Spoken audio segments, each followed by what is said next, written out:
Welcome to Codex, History of Video Games. My name's Tyler Osby.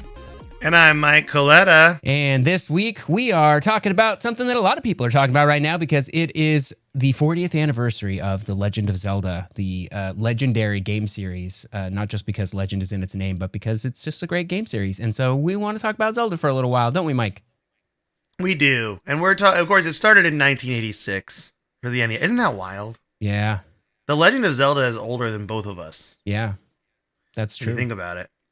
Like, not by much, but still, it's older than both of us. Depends on your definition of much, I suppose. Yeah, it's true. I guess, so this has been in the news all over the place, and I thought it would be good for us to just talk about. We've covered Zelda before, but I mean, I don't know if we've talked about it on a whole, as a whole series and the influence it's had. We've gone through individual games. Yeah, so I thought this would be a good idea to just talk about this very casual today. I did find an article that just came out, and it's from GameRant.com, and it's by Josh Kotz, and it was published 2 days ago, February 20th, dating when we're recording. So yesterday was the actual anniversary, or the 20th was the actual anniversary. But the reason I wanted to talk about this article is because I feel like Josh Kotz summarizes the two big points really well. They're really well worded. So I kind of wanted to talk about each point, and then we can kind of expand upon it with our personal experiences, right? So in the first one, the point that Kotz makes is, in 1986, Zelda introduced players to an open world that trusted them.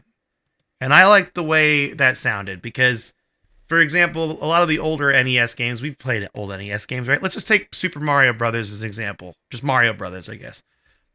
It's a linear story. You go forward, literally left to right. And you can't go backwards. You can't go backwards. Yep, you can't go backwards. The story is just the princess is in another castle. You keep going. That's your quest, right? And Zelda flipped that. And they made it so you can go back and you can explore and you go to different worlds. Now, there is a linear way you do the dungeons, but you have to find that out. It wasn't just here it is all laid out for you. It's you got to figure it out. You got to use your brain. You got to solve some puzzles. You're going to have to probably draw some maps yourself. Yeah, that's to me, that's the golden age of video games right there. Is you're writing your own notes down, you're drawing your own maps. That's pretty good stuff. Pretty good video game stuff there, making you critically think, right? Yep. So, and it continues onward. I mean, I'm going to be completely honest. The first Zelda game I ever played was Link's Awakening, which is probably why it's my favorite. But that was on Game Boy Color. And I didn't really understand that. But the moment that kind of clicked with me, that it was oh, I need to figure out where I go. And this is before the age of guides and everything. It just kind of made it feel more important, more real. I guess this is what I feel like I'm actually doing something versus just aimlessly going across a screen. And that was the first time that hit with me as a child. So what was your first Zelda? My first Zelda was the first Zelda, actually. Really? Because the place where I was, the daycare that I went to, where I was watched before and after school as a small child, they had an NES. And this would have been after the NES was in its heyday. This was probably Super Nintendo days. They had this NES though, and they had a whole bunch of games, just old classic games that I didn't realize were classics when I was playing them because I was 5 years old. But I played the first Zelda. They had that game. I also got a copy of Link's Awakening for Game Boy, the Game Boy version, not the Game Boy Color version, the black and white version. I got that the same year. My little brother got Pokemon Blue for Christmas, and I got Zelda Link's Awakening. So we were really doing well that Christmas. That's a good Christmas. That's a solid Christmas right there. Yeah. And then of course, the game this is the game that I say to people made me a gamer was Ocarina of Time on the N64. I loved playing video games before that, but when I played Ocarina of Time, that game just grabbed me like nothing ever before or since, really. You know what? That leads right into Josh Kotz's next point about, and that's good. That's really good. And you did this naturally, which makes it even better. So the second point they make in that Game Rant article is Zelda's ability to reinvent itself without losing itself, has added years to its influence. And I would say Ocarina of Time is like the big example of that when we were children. Like now I would argue the big example is Breath of the Wild, like how they changed the game there. Yeah. But they've done this multiple times. This is not new for Zelda. They've changed themselves and altered the game over and over and over again. And that's what really made it stand out to everybody. Like 3D Zelda. Yeah, I think the thing about that sticks out to me is less that like the game has reinvented itself in the sense that like it's a different game, or like we have somehow changed the game to be like a better or different version, and more like there was an original vision of what Zelda was going to be that has always just been limited by either hardware in the NES's case, or even maybe even like developer just sort of imagination, just because like its ideas have to build on each other, right, as you go through the years. And so I would say that every like reinvention of Zelda feels more like it's getting closer to that vision rather than like, you know what I mean? Like it's that's why it works so much, is because when you play Breath of the Wild, even though it's so different from all of the Zelda games that came before it, you play it and you feel like, oh, this is what they wanted to make in 1986, right? Yeah.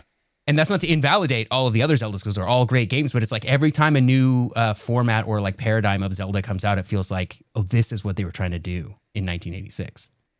Yeah. And I think that's why it works so well. I think that Nintendo's been really good at that with other games like Mario as well. Like Mario 64 feels that way. I think Metroid Prime kind of feels that way too. So, yeah. This is something Nintendo's really good at. Yeah. I'm sure a friend of the podcast, Shigeru Miyamoto, agrees with us. I'm sure he does, yes. Sure he does, yeah. But I actually wanted to ask you this because I think I've mentioned this before. This can make me look like a ding dong. You ready? Mm-hmm. I've never beaten Ocarina of Time. I've played Ocarina of Time. I've probably started it like 4 times, but because I never owned it as a kid, like I just started playing it on friends' consoles, and I would always beat the first dungeon, the Deku Tree, and then I would just stop. Yeah, well, it's kind of a long game to just play at friends' houses on, and it's a single player game. So like when you're over at your friend's house to play their game, if you're playing, you're probably playing with them on like their game. They're not like letting you play theirs, and you're not going over to their house to be like, okay, I'm just gonna sit on your couch and play your game while you go do something else. So yeah. So if you didn't own it, it's hard to get through it. Yeah, I found an escapist article that I don't know if I actually did. I put this in here. I didn't. I gotta find. I'll put it in the notes somewhere of the escapist article I found talking about Zelda and like how it influenced everything. And the other big change was this game, 1986 Legend of Zelda, actually designed to play in multiple sessions. Like you just said, it's not designed to be beaten in like an hour or two, like a lot of old NES games where it's like planned that way. That's for a really you to great play point. all the way through, which is something that like you don't. I mean, we take that all for granted nowadays. Like most games, the single player games we play, it's like you're going to be sitting down multiple sessions to beat it, probably a long time, knowing the length of games now, especially if it's like a JRPG or something. In those days, the games, like the length or the amount of time you got out of a game was less about like how long the game itself was, and more about like the difficulty and how you needed to be good at the game to finish the game. Like finishing the first Mario Brothers is not just because you sat there and like played long enough that you got to the end. It's because you got good enough to get to the end. And so like to beating the first Mario Brothers takes, I don't know, half an hour probably if you know what you're doing, but you don't know what you're doing till you've put 100 hours into it, right? Yeah, and actually I just found that article to make sure we have it so I could cite my sources. It's called How the Legend of Zelda Changed Video Games, and it's from 2016, so it's a pretty old article. So it's pre-Breath of the Wild then. It's actually 30 years old. It's for the 30th anniversary. I'm pretty sure is what this was for. Yeah.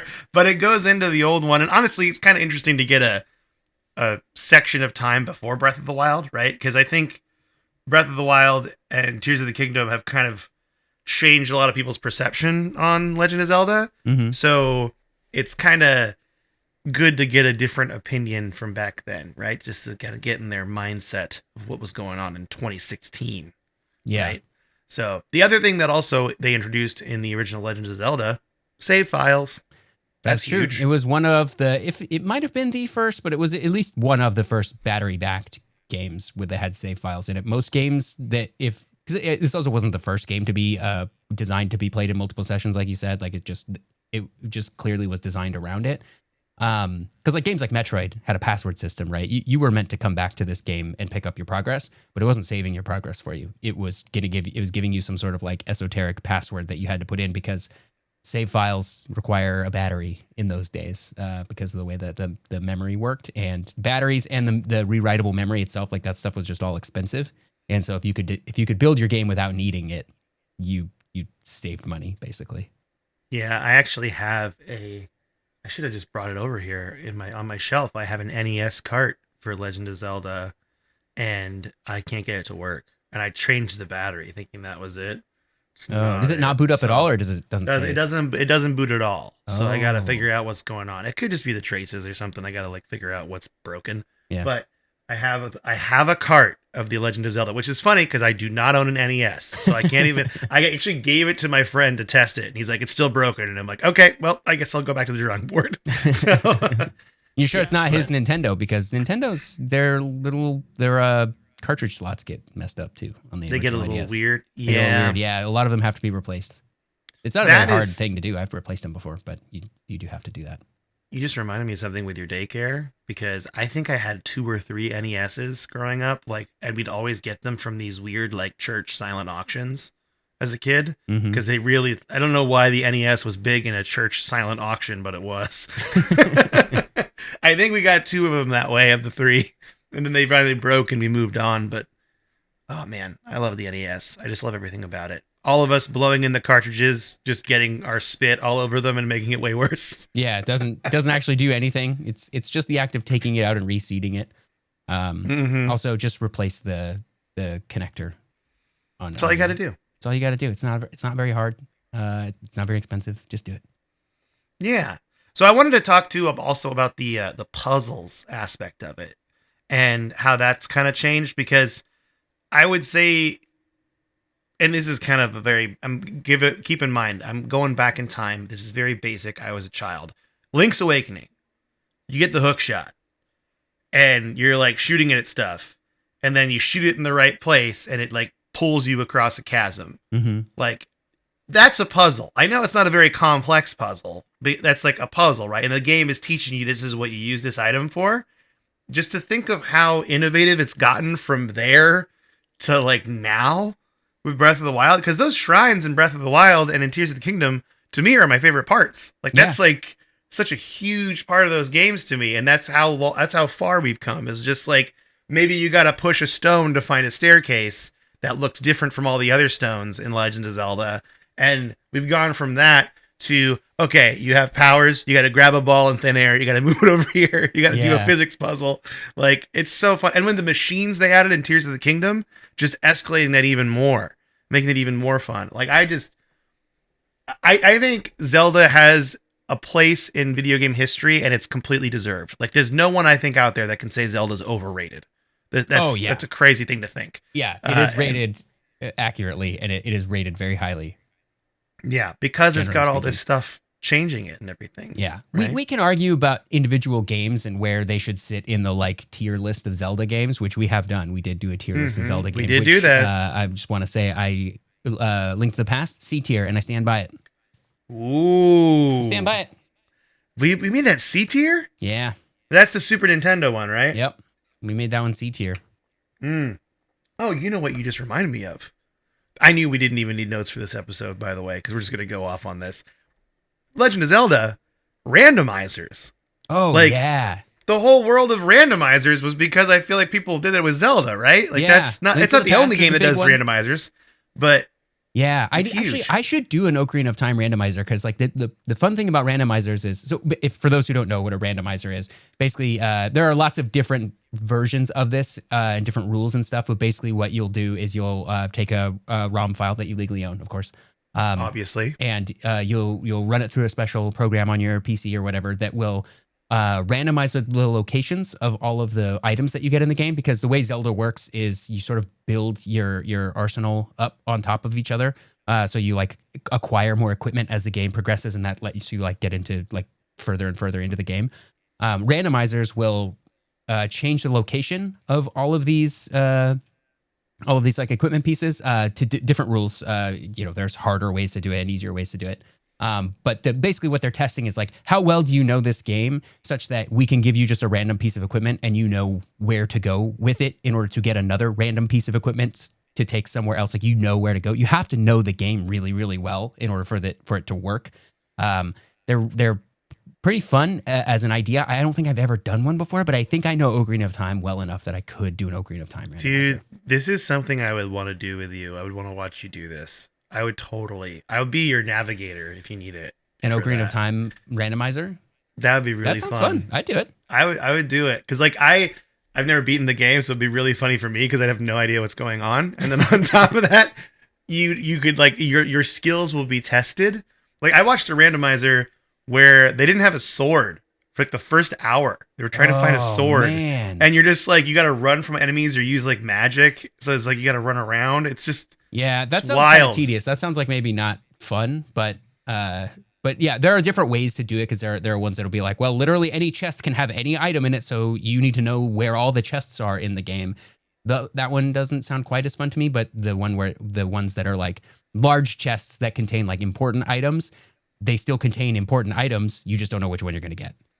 So you're like, for example, just so we can clear this up. So like, for example, you get like the hook shot or whatever, right? Yeah. And then you're like, okay, I know the hook shot is used in this temple. So then you would go to that temple and then hope to open all the chests there. And that would lead you to the next one. And you just go like out of order like that. Yeah, exactly. And sometimes it'll be like any item can be in any chest. So like the little tiny small chests that are just like hidden out of the way that you can miss. Like, that might have a really important item in it. So hope you know where they all are. That sounds a little less fun. I love it. But I think that's really cool. I think it's so fun.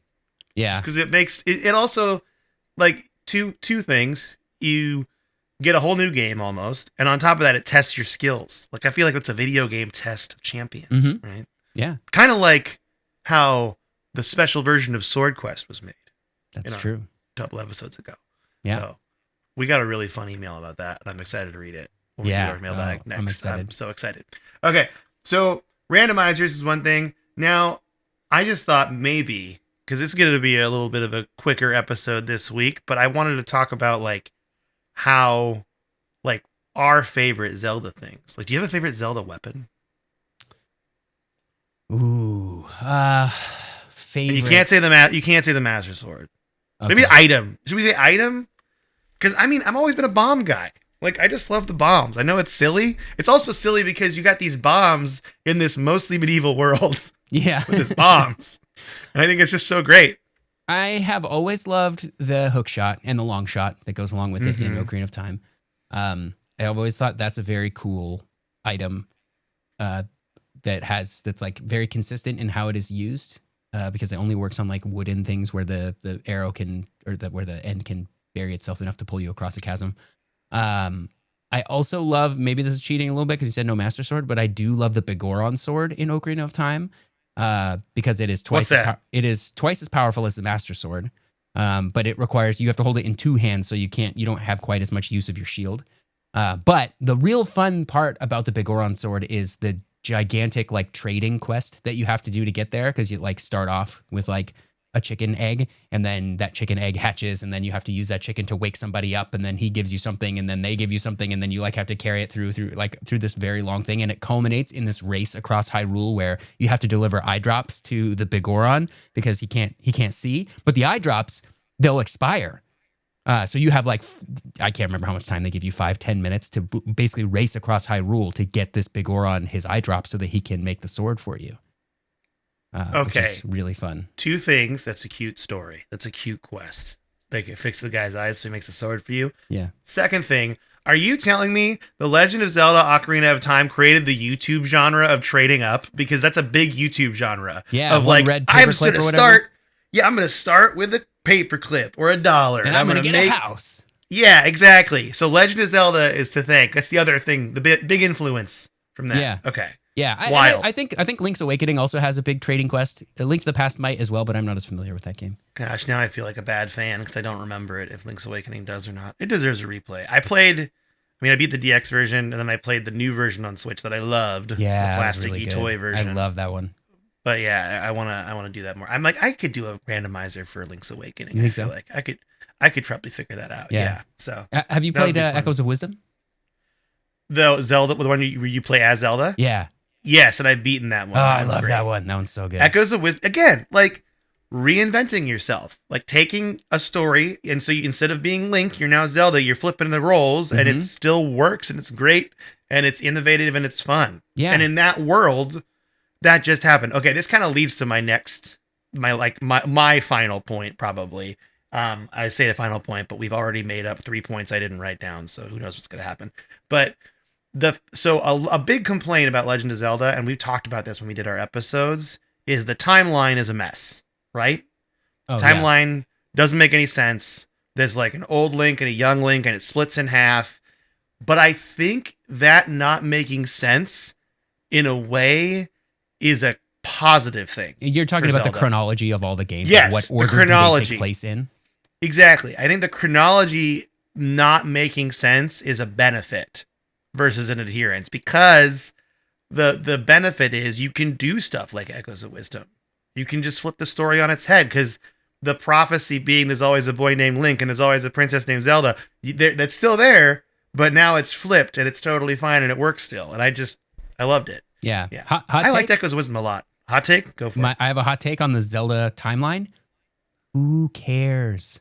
Ooh. It doesn't matter. I'm not playing Zelda because of like the way the stories are all interconnected. They're all just retellings of the same legend, if you ask me. The Legend of Zelda. Yeah.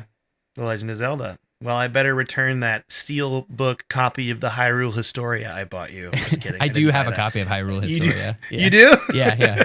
Actually, at every single page, you just wrote "Who cares" in black Sharpie on it. Yeah, and then I shredded it. Yeah, no, it's still really interesting. Like, there's a lot of like just fun information in that book. But I'm just like, when people argue like, did Link to the Past come before? Did it come after? Ocarina of Time down which timeline? Like, who cares? It doesn't matter. Like, it affects nothing. Who cares? Right. I think Hyrule Historia was the first book or Nintendo official thing to tackle that. Yeah. Like, I think it's in there how they have the timeline all done. I have the art book somewhere. Like I have that too. The, There were 3 of them. I want to say there was like there was Hyrule Historia, there's an art one, and there was a blue one. I can't remember what it was.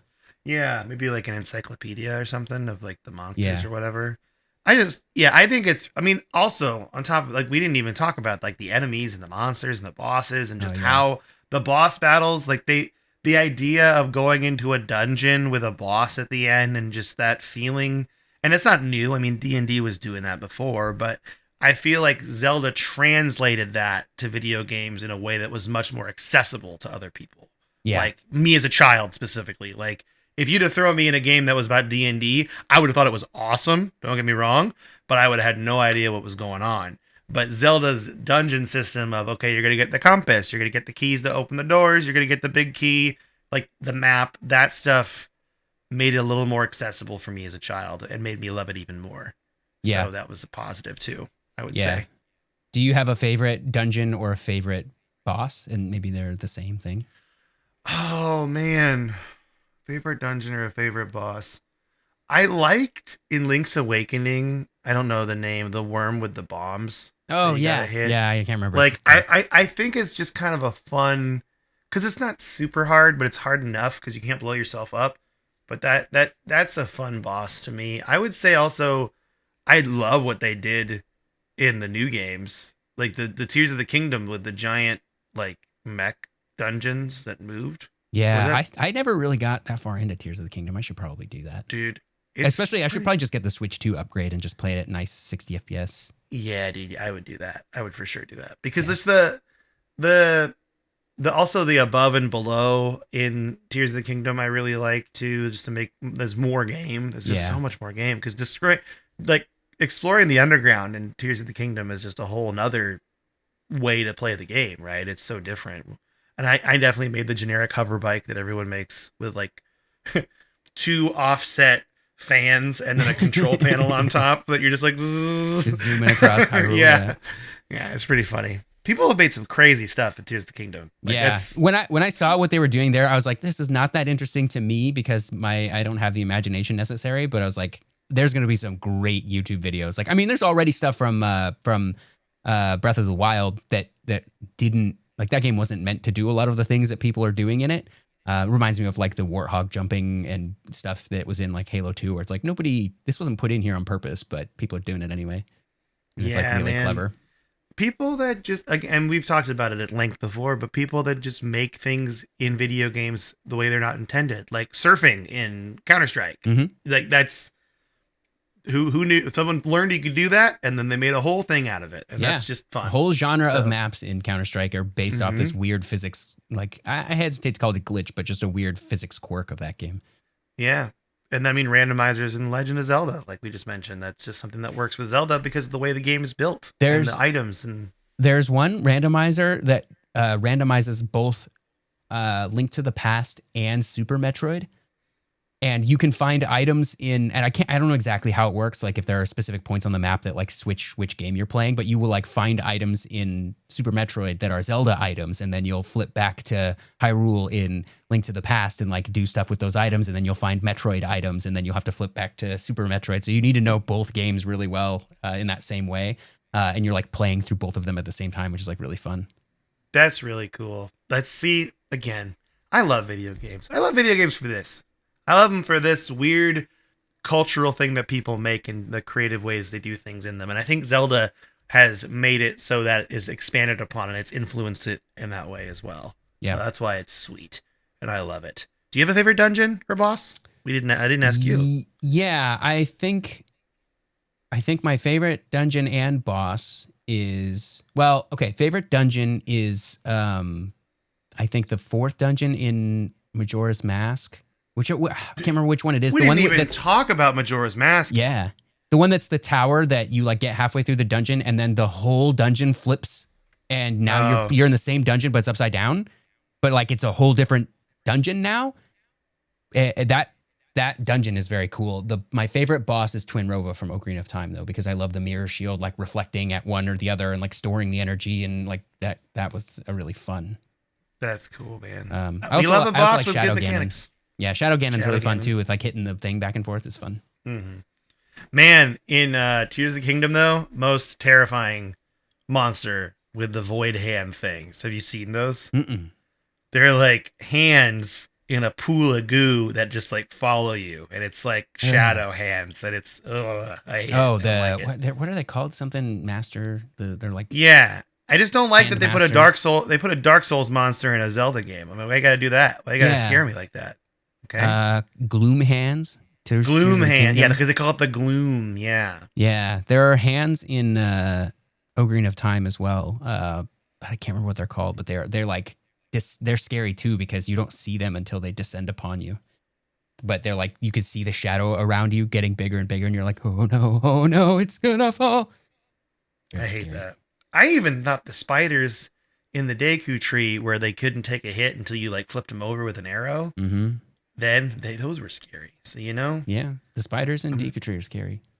I'm scared. And that's the first dungeon. I think what we've learned is I just am a scared gamer, patient gamer, little scared cat. You know, do you have any Zelda games that are like missing that you haven't played and you don't really know very much about and you wish you did? Spirit Tracks. Yeah. The train one. Yeah. Like I covered that in our series on Zelda. A lot of those Game Boy Advanced games, like and also Minish Cap, which I started playing on a plane. Mm-hmm. The Link Between Worlds, the one that I need to borrow from you. I keep forgetting to do that. That's a big one. And then honestly, like I played Majora's Mask and I also didn't beat Majora's Mask because as a kid, and I'm not proud of this moment, I was like, what is going on? This is not what I thought it was. Yeah, I had that moment too. It. I did the same thing. I rented that game and I was like, I cannot wrap my head around this. This is not fun to me. What do you mean I have to start the dungeon over because I ran out of time? What? All of this whole game is timed? I hate this. And I didn't play it for years. Game rentals changed how you thought about video games, I think, because you had a time limit. So on top of that, you're like, I have a time limit in real life and I have a time limit in this Majora's Mask game. Yeah. Like, what am I supposed to do I'm already on a timer here. Don't put me on another timer. Yeah. My mom's not going to let me rent this again. Yeah. I played it years later. I had a great time with it. Really, really loved it. It is one of my favorite Zelda games. It's one of the darkest ones, but I definitely had that moment of renting it and being like, what the heck is this? I just want to play Ocarina of Time. I just wanted Ocarina of Time 2.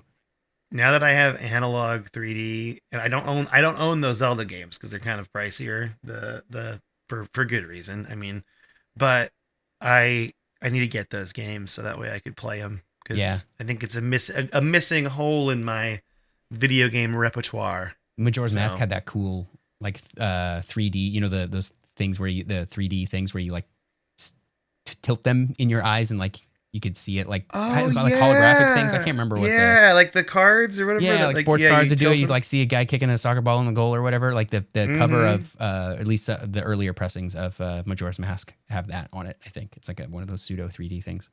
That's really cool. I love it. Yeah. Man, I just love Zelda. I just wanted to talk about it today. I wanted to gush over it. I'm gonna get a Zelda tattoo soon, hopefully. So that'll be fun. Yeah. But I'm thrilled. Congrats on turning 40, and hopefully we can do this again when you turn 50. Yeah. That's the goal. And send us your if you're listening to this, send us your Zelda memories. What do you Yeah. I know there's a lot of people that are like, I played that with my dad and we would play it every single night and we drew our own maps and we knew where everything was and all that stuff. Like there's some good stories there, I think. For sure. We didn't even talk about the games that have like been influenced because of Zelda either. That's a whole nother topic. But there's Tunic comes to mind as far as a newer one. Yeah, I mean, but I would say pretty much every game these days can trace at least some of its DNA to Zelda. That progression of items yes, too. And specifically Ocarina of Time, I think too. That was those games that Nintendo did on Nintendo 64 where they took their beloved franchise and just successfully like perfectly translated them to 3D are like they're such good games and like so many games afterwards. Any game that has sort of lock-on targeting, like you can kind of trace that back to Ocarina of Time, you know. Chef's kiss. Chef's kiss, Perfect. indeed. Yeah. Perfect. You got to play Ocarina of Time. You should play the 3DS version. That's like the best one, I think. Okay, I can probably find that still too. I'm sure I can find that. Yeah, there's places. I got to look around. I've been trying to go to my local game stores, used game stores. There's a stores called Pink Elephant in Seattle that have a lot of Pink Gorilla. Pink Elephant's a car wash. Sorry, Pink Gorilla. There's two different businesses in Seattle that have pink and an animal, and I always mix them up. So Pink Gorilla is the video game one, but yeah. So cool. Well, with that, I want to ask what you've been playing this week. More Pokemon Alpha Sapphire. I have 6 of the 8 gym badges. I am in the town to get the 7th. So I expect to do that sometime today, probably. And that's kind of it. I want to get back to Star Wars Outlaws, but it's been every night I just watch the Olympics and play Pokemon. And it's really great. And I'm sad that the Olympics is over now because that was really fun. Yeah, no, that's a great vibe. Being able to just play a game while watching something like and have that two things going on in the background is also like a prime experience. We've talked about this before. Yeah. But that's great. We also picked up some Guild Wars. We fought in the Guild Wars again. That's true. We have fought in the Guild Wars. Yep. We're making our way through Ascalon. I think we're about to get out of the drab and dull, like everything looks like Mars. Yeah, everything looks like Mars. The searing. Yeah. Really, those Char, they really goofed up that world, didn't they? They really did. I think we're going to get into some snow soon, I think. And then after that, it's like a really lush, foresty biome that I'm kind of excited for.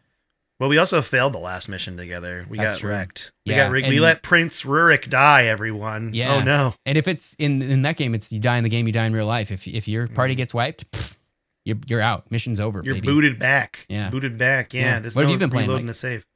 Oh, I have. Oh, my gosh, Tyler. I'm one thing away. I just need 10 million gold to buy the clock, and then my farm will be perfect according to Stardew Valley. So I'm just so close. I'm just raising money. I'm at like 8 million right now. Oh, so what I'm doing is I'm just sleeping over and over again to get my ancient fruit to grow and then selling it and then sleeping over and over again. So that's where I'm at. I also fought in the war for Cyberstan. I got sucked into Helldivers again. Oh. With that, we lost. I was like, I could be playing some Helldivers. It's fun, I do have it. I own it. It's silly and it's fun. I like it. Also, least toxic game I've ever played. Yeah. Everyone's nice. Everyone says GG. When you die, everyone laughs. Like it's just a silly, fun game to play. And I think it's got this really fun co-op mindset. And it sounds kind of stupid, but the whole like idea that we are all being duped. I'm going to say something very undemocratic right now. All being duped by Super Earth into being like, we got to fight this war. And we're like, for the kids of tomorrow, like the Starship Troopers level of propaganda. Yeah, for Super Earth. and like everyone just really RPs it so hard, and they go in so hard on it. Like, if like, I don't know if I can do this, and everyone's like, that sounds pretty undemocratic of you. I might have to report you. You know, and that's and so like for example, and this is something that was genius with the Cyberstand stuff, is for a bit they have these messages, these dispatch messages that come up on your screen, and you hit the Z button on PC and you look. They were from the cyborgs, and it was like, you're all being lied to. Da da da da da da da.